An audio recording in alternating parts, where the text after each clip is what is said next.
Media TV প্রফুল্ল news channel সংবাদে সারা এখানে only for মসজিদের জন্য আর হচ্ছে গিয়ে এই ঝাড়ু চাষের জন্য আদার্স কোনো টাকা এখানে দিতে হবে না, কোনো এখানে দর্শনার্থীদের কোনো হয়রানি করা হবে না।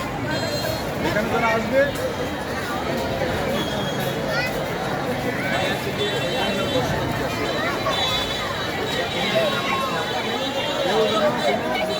দাম বেশি না নেয়, আর এই জায়গার উপলক্ষে নেবেন না, কারণ এটা আমাদের দর্শনীয় স্থান। এখানে বিভিন্ন এলাকার লোকজন আসে, চালক আছে, যেটা ন্যায্য ভাড়া আপনার শুধুমাত্র সেইটাই নেবেন। কোনো প্রকার জুলুম কারো কাছ থেকে বাড়তি ভাড়া যদি আপনারা নেন, তাহলে কিন্তু আপনাদের এই গাড়ি চলাতে সমস্যা হবে। আমরা কিন্তু সিটি কর্পোরেশনে আপনাদের তালিকা দিয়ে আপনাদের লাইসেন্স বাতিল করা দেবো।